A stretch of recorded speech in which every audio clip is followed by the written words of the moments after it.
I know you. You're the kind of person who really loves to learn. You want to dive deep into a subject and get the absolute most out of it, but without feeling like you're just drowning in a sea of overwhelming information. Right. No one wants that. Exactly. You want the insights. You want those aha moments, and you want a structured look at a topic that actually respects your time. So today we are looking at something that, well, it might seem incredibly small. Just a handful of minor casting announcements, really. Yeah, exactly. But it actually holds the key to understanding one of the biggest and probably most risky entertainment swings of the decade. We are looking at the highly anticipated HBO television Adaptation. It is a massive undertaking. It is. But our mission today isn't just to sit here and read you a PR list of acts. We are taking a magnifying glass to what these specific and seemingly trivial casting choices reveal about the show's entire creative philosophy. I mean, how on earth is this television series planning to differentiate itself from an iconic, globally massive film franchise that literally defined a generation? The billion-dollar question right there. Mm-hmm. And frankly, from a structural and adaptation standpoint, it is a terrifying challenge. Terrifying is the right word. It really is. Yeah. To navigate this, we're going to be heavily referencing a phenomenal breakdown I was watching recently. It's by a creator named Morgan Ross on the YouTube channel Movie Flame. Oh, yeah, Movie Flame is great. Yeah, he's built this massive hub for news and analysis on the upcoming HBO series. And he caught a few casting details that completely shifted how I viewed the trajectory of this entire production. I was looking at that same breakdown, and what just blew my mind was the hook he found in the mundane. And we're talking about the inclusion of a random hotel manager. Right.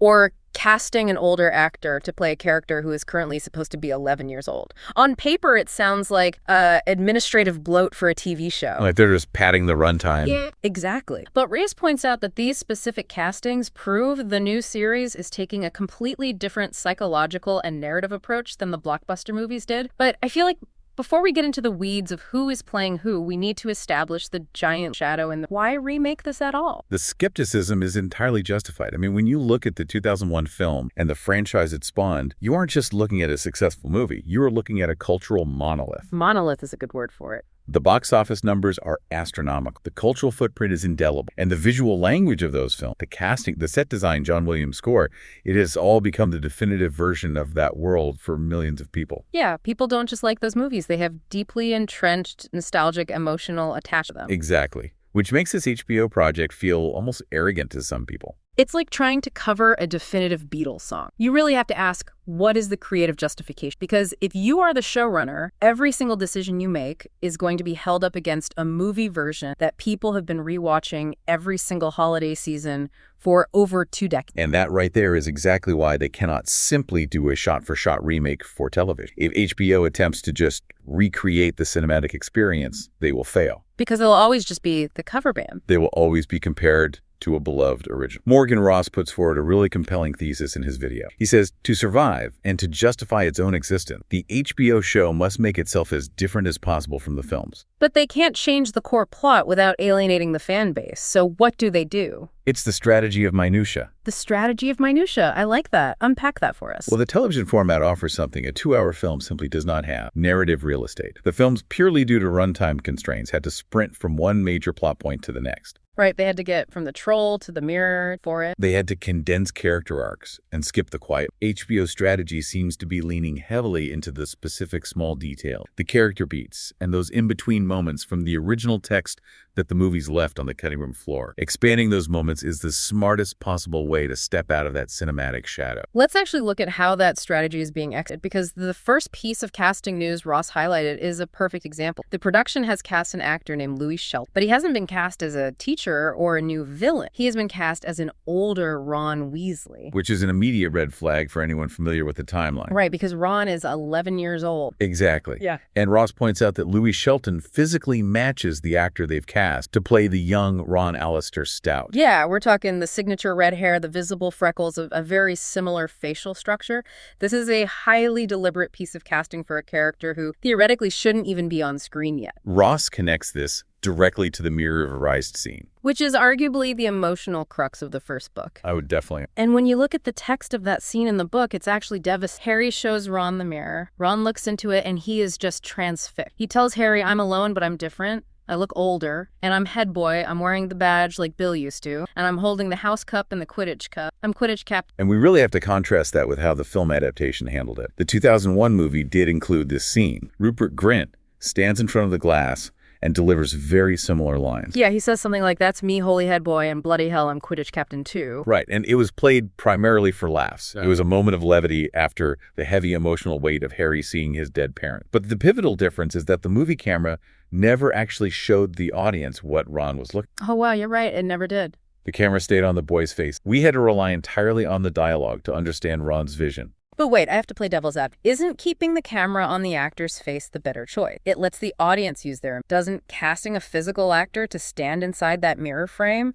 risk making it look a bit goofy, like a weird double exposure effect? It's a risk, certainly. It totally depends on the execution of the visual effect. But fundamentally, television is a visual medium. The golden rule is show, don't tell. Right. By casting Louis Shelton to physically embody this vision, the show is taking a deeply internal psychological moment and making it tangible. Think about the psychology of Ron Weasley. This is a child suffocating under the weight of his own family's legacy. It's intense. Bill as head boy, Charlie was a Quidditch legend. Percy is a prefect. The twins are incredibly charismatic. So what is Ron? In his own mind, he is the unremarkable leftover. He's the ultimate middle child, just desperately trying to find a patch of sunlight that isn't already blocked by... And that is a tragic, lonely existence for an 11. When he looks in that mirror and says, "I'm alone, but I'm different," the emphasis should be on the isolation. Because he isn't sharing that victory with his massive, boisterous family. Exactly. He is finally standing alone, validated entirely on his own merits. The movie played it as a joke about an underachiever wanting trophies, but casting an actor to stand there physically holding the head boy badge and the cups, it transforms that comedic line of dialogue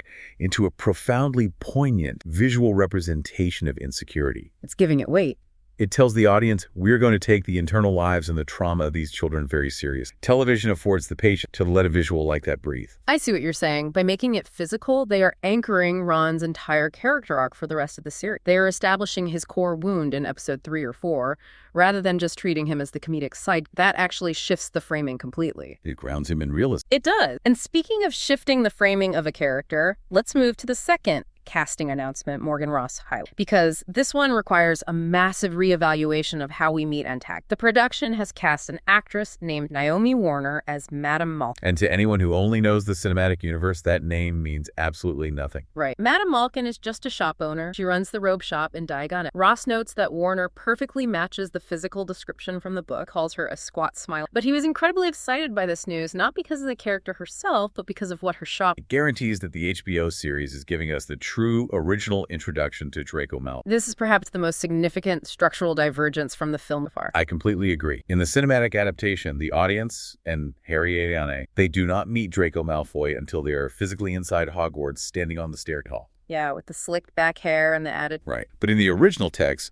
their first meeting happens in a mundane clothing shop while they're both getting their school robes pinned. Let's really look at this scene because Ross breaks down the dialogue, and it is a masterclass in character introduction. The physical space is so important here. It's doing so much work. It really is. Harry walks in, and the visual description we get is a boy with a pale, pointed face standing on a footstool while a second wit pinned up his long black robe. He is literally elevated. He is on a pedestal looking down at Harry. Very first sex. It immediately establishes a physical power dynamic. Harry is standing on the floor in his cousin's baggy hand-me-down clothes, and Draco is elevated, being tailored in custom wizarding. It's brilliant. It's a visual representation of the wizarding class structure before a single word is spoken. And then Draco starts talking, and it is just breathtakingly awful. It really is. He doesn't introduce himself. He doesn't ask Harry's name. He just starts monologue. He casually mentions that he's going to drag his parents off to look at racing brooms and then bully his father into getting him one, which he plans to smuggle into the school. The verb choices there are fast. Drag and bully. He is talking about his parents, specifically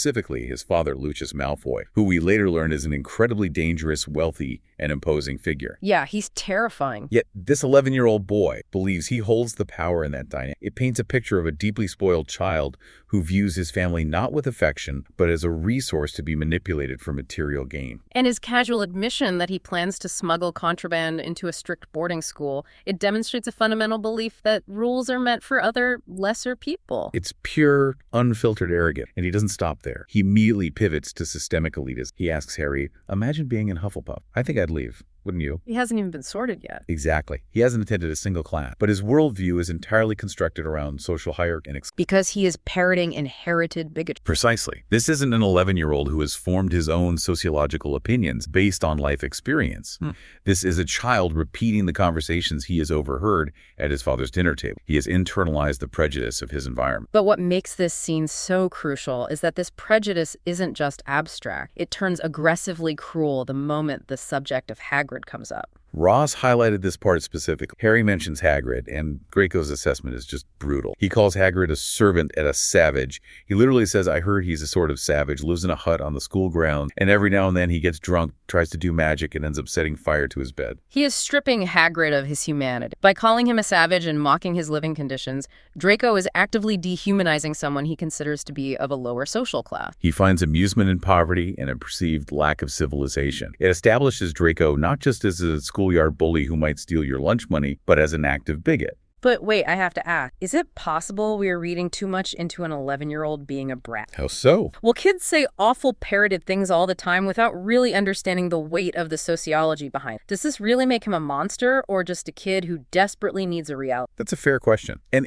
if the scene ended there, you could perhaps argue he's just an insufferable snob. But it's the final part of their interaction that solidifies the darkness in Draco's character. Right. Ross points this out as the absolute standout moment. Harry mentions quite simply that his parents are dead, and Draco's response is, oh, sorry. But the text explicitly notes that he does not sound sorry at all. That is chilling. It is the defining trait of a profound empathy gap. He is confronted with the ultimate vulnerability of another child, the trauma of being an orphan, and he cannot muster even a performative ounce of genuine sympathy. Because Harry's grief doesn't serve Draco's immediate social maneuvering. It's an inconvenience to his monologue. That lack of empathy elevates him from a brat to a genuine psychological antagonist. And this brings us to the monumental difference. The entire time Draco is saying these horrendous things in the robe shop, he has absolutely no idea. Which is the linchpin of why this scene is so vital to adaptation. Contrast this with the movie scene on the staircase. In the film, Draco approaches Harry, already knowing his fame. Right. He introduces himself formally. I'm Malf Draco. He offers his hand. He actively tries to recruit Harry into his inner circle, offering to help him figure out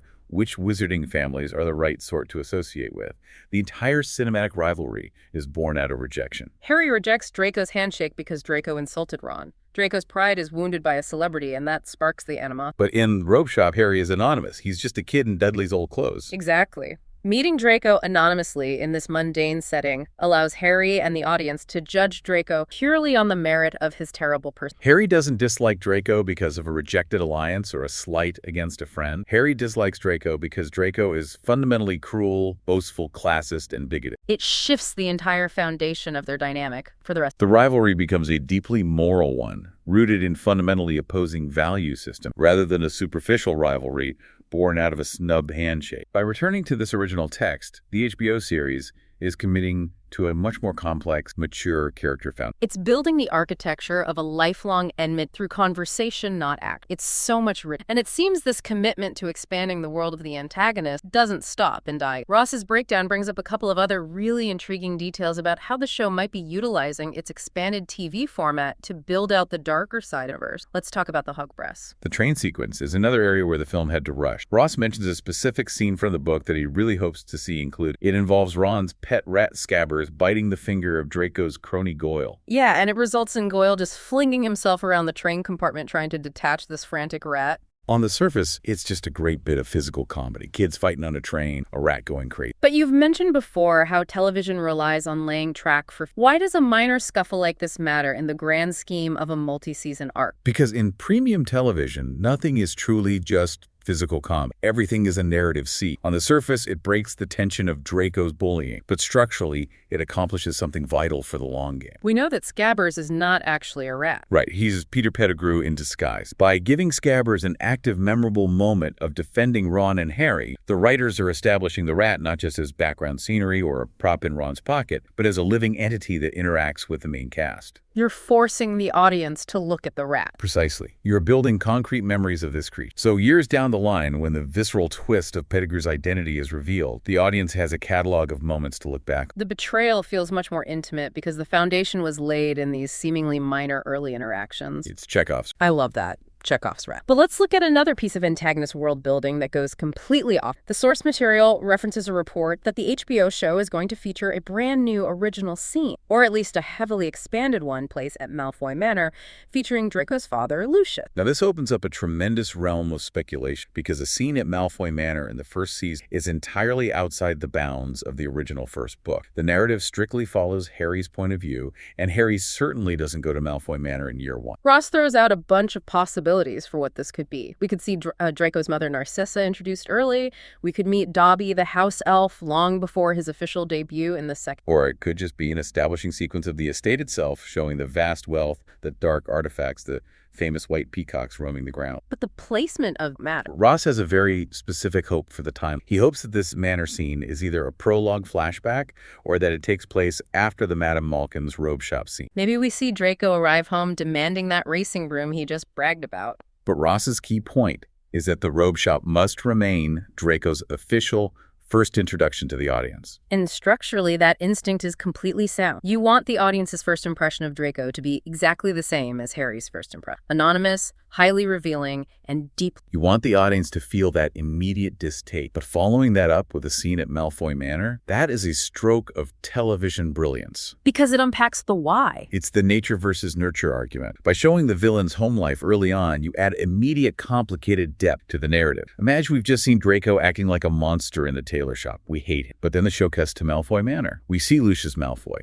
We see how cold he is, how demanding, how fiercely elitist and emotionally withheld he is behind closed doors. Suddenly, we understand exactly where Draco's behavior in the robe shop came. It doesn't excuse his cruelty, but it contextualizes. It transforms Draco from a two-dimensional, cartoonish schoolyard bull into a tragic product of a highly toxic environment. You realize he is just a child wearing his father's oversized, bigoted armor. That is the kind of nuanced, empathetic storytelling that premium television excels at. And it's something the movies simply didn't have the runtime for until much later in the franchise. It's taking a character we thought was simple and making them complicated immediately. I am so here for that. Now, we spent a lot of time on the villains and the psychological depth of the hero's world. I want to pivot to something entirely different. I want to talk about the absolute most mundane, ordinary people in this universe. Because Ross's final piece of casting news revolves around. The production has cast an unnamed actor to play a hotel manager. Which, out of context, sounds like the most trivial piece of casting news imaginable. It really does. But Ross points out the specific narrative sequence this unlocked. This casting confirms that the show is giving us the extended Dursleys on the run. This is a perfect case study in how film and television operate on entirely different rhythmic wavelengths. Let's compare them. Because in the Chris Columbus film, the cinematic shortcut they use for this sequence is ruthless, but admittedly very effective. Uncle Vernon starts losing his mind over the Hogwarts letters. The house gets flooded with thousands of them through the fireplace. It's iconic visual. It is. Vernon snaps screams, they pack the car, and boom, smash cut. They are suddenly huddled in a miserable, freezing shack on a rock in the middle of a stormy ocean. It's highly efficient visual storytelling. It is efficient, yes. But in that efficiency, it sacrifices a tremendous amount of escalating tension and the slow deterioration of character. The novel's pacing of this sequence is much more deliberate and, frankly, much more unhinged. Yeah, Ross breaks down the book pacing, and it's basically a psychological thriller. Vernon's descent into madness isn't instantaneous. It's a slow, agonizing road. He forces his family into the car and drives them everywhere, seemingly aimlessly. He randomly stops the car in the middle of nowhere, gets out, looks around, mutters, "No, this isn't good enough," and forces them back. He is a deeply mundane, unimaginative man trying to outrun omnipresent magic with a sensible British automobile. It taps into a very specific kind of psychological horror. It's the horror of the rigidly normal man realizing he has absolutely no control over his universe. And eventually that frantic, paranoid driving leads them to stay at the Railview Hotel in a dreary place called Coke. This is where our newly cast hotel manager, Ross, paints the picture from the text. The Dursleys wake up the next morning. They're eating a stale, miserable hotel breakfast. Vernon thinks he has won. He thinks he has finally escaped the magical world. And then the owner of the hotel approaches their table. She is holding a letter. The address is written in unmistakable green. Mr. H. Potter, room 17, Railview Hotel, Coke. She says, "Excuse me, but is one of you Mr. H. Potter only? I got about 100. It is a brilliantly dark comedic moment. Okay. But let's look past the joke and analyze the actual utility of this extended sequence. Why does it matter that an HBO series with an astronomical budget for dragons and magic is taking the time to cast a hotel manager and film a dreary pit stop in a low-budget motel? But wait, is it actually good television? I have to push back here. Do modern audiences who are used to TikTok pacing and instant gratification really have the patience to watch Vernon Dursley drive around the British countryside for 20 minutes? That's a valid concern. Isn't that going to feel incredibly slow when people tune in wanting to see Hogwarts? That is the exact tension the showrunners are navigating. But I would argue that, yes, it is phenomenal television if executed correct, because it isn't just about driving. It's about escalating dread. Okay. The hotel scene matters because it highlights the relentless, inescapable, almost omniscient nature of the magic that is pursuing Harry. It frames magic not just as something wondrous, but as something terrifyingly alien and unstoppable. Like the monster in a horror movie that just keeps walking toward you no matter how fast you run. Precisely. They fled their home, they drove for hours, they crossed county lines, they hid under fake names in a random hotel in a random town, and the magic still found them. It didn't just find the hotel, it found their exact room number. By sitting with this sequence, the HBO series is proving it is willing to utilize the mundane to build tension. They aren't just rushing from one massive CGI set piece to the next. They are allowing the dread and the sheer disorientation of the magical world to seep in slowly. That slow burn is the hallmark of great episodic storytelling. It makes the eventual arrival at Hogwarts feel earned rather than just inevitable. They are trusting the audience's intelligence and their attention span. I really hope it pays off. Okay, before we wrap up this deep dive,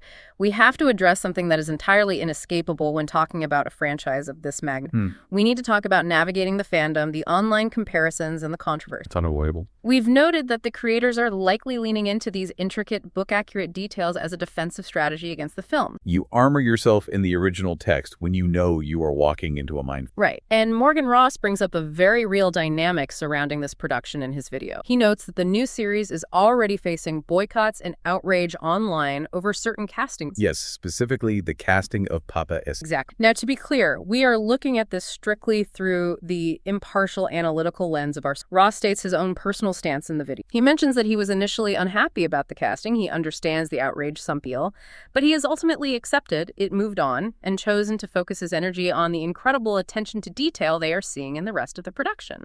If we look at this from a purely neutral sociological perspective, this kind of friction is entirely predictable. Any adaptation of an intellectual property with this massive of a global multi-generational fan base is going to face intense, often hostile scrutiny. It's the double-edged sword of IP, right? You get a guaranteed audience, but you also get a guaranteed mob. Exactly. You are dealing with characters that millions of people have held vividly in their imaginations and seen crystallized on screen for decades. There is a profound sense of ownership among the fan base. They feel like it belongs. When you have an IP this large, every single decision, from a major casting announcement to the color of a scarf, will provoke passionate reactions and deeply divided opinions. It is simply the modern reality of franchise filmmaking. And it puts the showrunners in an impossible position. How do you appease a fan base that already thinks they have the perfect version? You can't appease everyone, and the controversies prove that. But regardless of where any individual stands on those specific casting debate, the underlying reality remains. The intense, protective, and highly critical passion of this fan base is exactly the reason the showrunners are painstakingly adapting these micro details from the text. Because they know who's watching. Their strategy to win over a skeptical audience isn't to try and outdazzle the movies with bigger special effects. Their strategy is granular fidelity. They were saying to the audience, we know you love this world fiercely,